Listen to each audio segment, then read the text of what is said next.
Karena bagi saya tidak ada manusia itu yang rusak. Contohnya gini, berlian itu bisa berkilo, itu bukan batu yang bagus dulu, tapi berawal dari kerusakan dulu. Tapi nanti yang bisa berkilo itu karena proses. Makanya saya tidak pernah melihat orang itu jelek, tapi belum ada proses. Makanya dari situ kita berusaha semaksimal mungkin buat anak-anak yang orang nggak punya sampai pengen sekolah, semua di sini gratis. Dari makan, sekolah, semua 0 rupiah, tidak ada yang ini. Alhamdulillah sampai sekarang pondok ini berdiri. Ya alhamdulillah.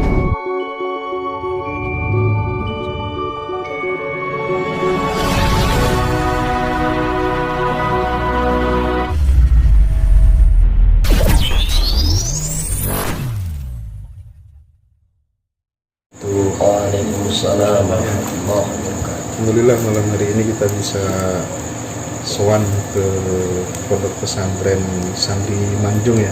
Iya. Di hari ini saya sedang bersama dengan seorang pengasuh pondok pesantren, seorang kiai, masih sangat muda. Beliau seorang brigadir polisi juga yang dinasnya di Polres Wonogiri ya. Ya. Kita ingin barangkali pengen mengetahui kira-kira bagaimana dulu proses terbentuknya pondok pesantren Santri Manjung ini kira-kira ya. Jadi semua itu kan bismillahi minnallahi illallahi la haula wala quwata illa billah. Di sini harus dipahami segala sesuatu itu semua atas kehendak Allah dan kembali kepada Allah. Makanya la haula wala quwata illa billah. Makanya minta bimbingan kepada Allah, karena apa? Tidak ada daya kekuatan kecuali semua atas izinnya Allah. Jadi saya sendiri di sini berdiri di sini atas kehendak Allah. Berawal dari saya asli Sragen. Asli desanya Kandang Sapi, Kecamatan Jener, Kabupaten Sragen. Saya berdinas di Polres Wonogiri. Alhamdulillah perjalanan itu berawal dari keprihatinan melihat merosotnya moral anak semakin liar sama orang tua, sudah tidak ada tata krama. Dari situ saya berpikir semua itu berawal karena lingkungan. Kalau lingkungan itu baik, maka semuanya akan membawa kebaikan. Contohnya, orang dekat minyak wangi tidak mungkin dia bau bensin, dan dia bau bensin tidak mungkin bau minyak. Itu kan tergantung lingkungan. Makanya anak itu benar. Makanya madrasatul ula itu adalah orang tua yang pertama. Yang kedua lingkungan. Kalau lingkungannya baik, semua akan bawa kebaikan. Dari situ di sini perjalanan saya cuma ngajar TPA, melihat anak-anak sama orang tua kurang ini. Terus penyakit-penyakit masyarakat masih merajalela. Di sini kami menanamkan rasa iman. Iman dan aman ini harus saling bersinergi. Karena apa? Kalau tidak ada iman, kalau negara ini tidak aman, makanya tidak bisa kita timbul keimanan. Di situ itu harus dipahami. Maka dari situ saya ngajar TPA, mendidik anak-anak itu. Loh, lah kok dari situ ibu-ibu, bapak-bapak pengen belajar ngaji. Berarti ini saya harus pahami lagi. Berarti sampai saya menulis kata-kata pertama, dakwah itu bukanlah profesi, tapi semua profesi buatlah dakwah. Karena kebanyakan orang sekarang kan dakwah buat profesi, nggak bisa. Karena dakwah itu artinya mengajak kebaikan. Itu bukan profesi, tapi kewajiban setiap semua orang. Makanya pondok sini sebelum ada pondok, kata-kata itu tertanam. Dakwah itu mengajak kebaikan itu bukan profesi. Tapi semua profesi buatlah dakwah yang kami ngajak kebaikan sesuai dengan bidang masing-masing. Kayak gitu. Karena apa? Sebaik-baik manusia adalah orang yang bisa berguna buat sesama. Dari situ berawal dari TPA. Naik dari situ ibu-ibu bapak-bapak pengen diajar setiap pulang dinas itu.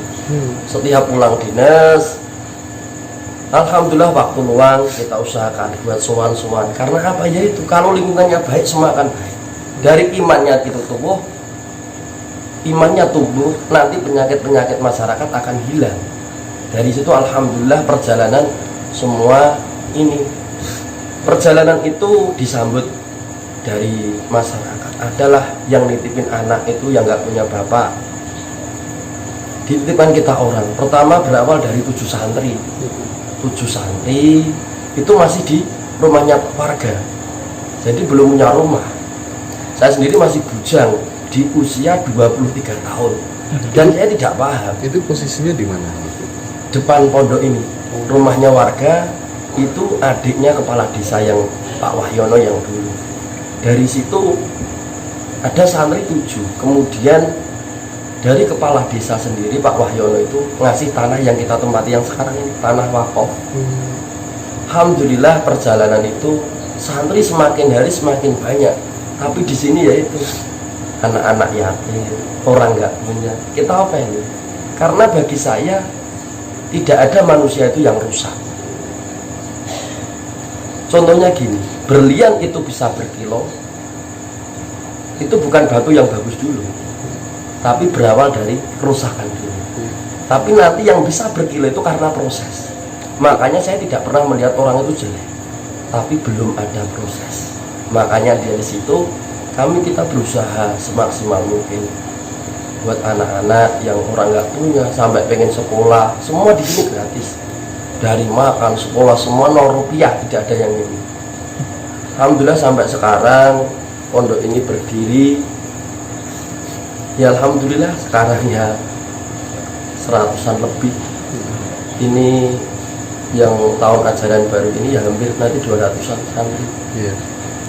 Ini alhamdulillah semua itu karena kehendak Allah. Dan saya tidak bisa apa-apa. Karena apa? Yaitu la haula wala quwata illa billah. Tidak ada daya kekuatan kalau semua tidak ada izin dari Allah. Jadi berawal dari situ itu di usia 23. Sekarang usia saya baru 31 tahun. 30 tahun jalan ini.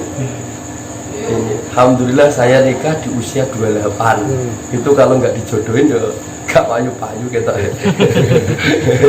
Oke. Menarik barangkali terkait dengan statement terakhir tentang pernikahan nih barangkali. Bagaimana tuh proses perjodohannya itu? Ada nggak sesuatu yang barangkali dari situ bisa kita ambil pelajaran?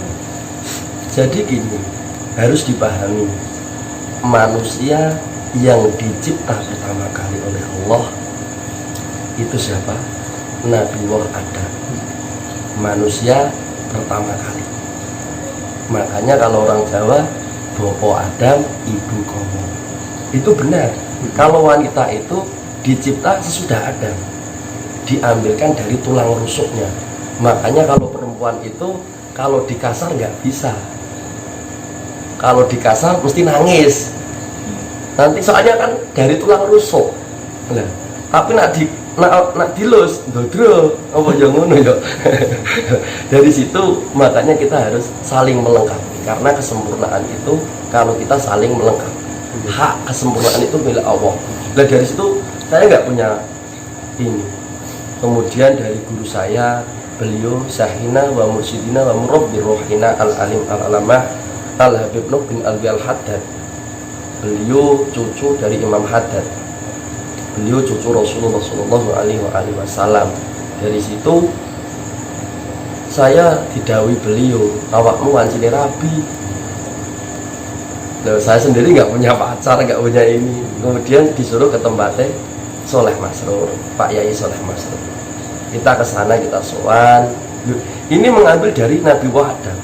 Karena Nabi Adam sama Siti Hawa ini dulu sebelum terjadinya pernikahan, ini kan yang diciptakan dulu Nabi Adam, baru Siti Hawa.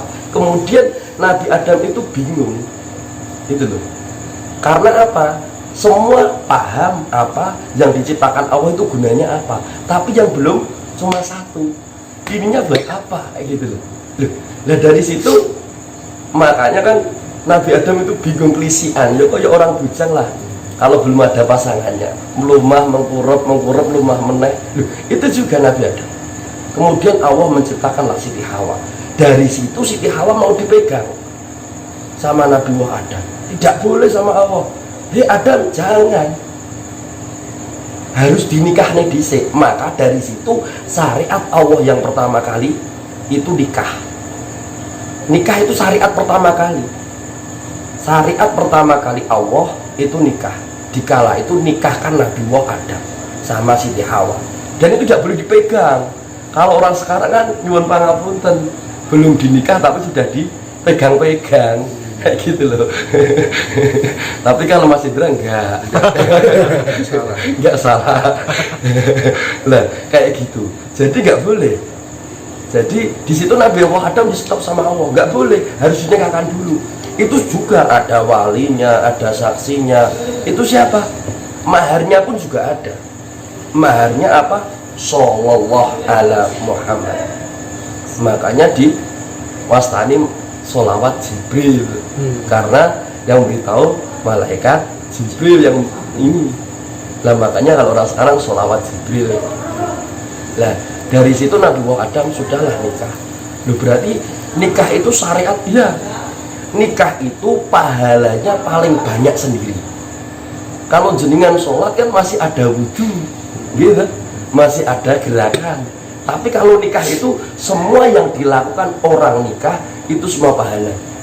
Pegang tangan pahala, senyum pahala. Loh, makanya sampai Kanjeng Nabi dawuh miskinatun. Sak melarat-melarate wong kuwi apa? Sing wis siap rabi tapi ora rabi gitu loh. Kayak gitu. Makanya kalau sudah yang siap-siap gitu kayak jenengan-jenengan yang sudah siap, segera, karena itu ibadah yang paling nikmat gitu loh.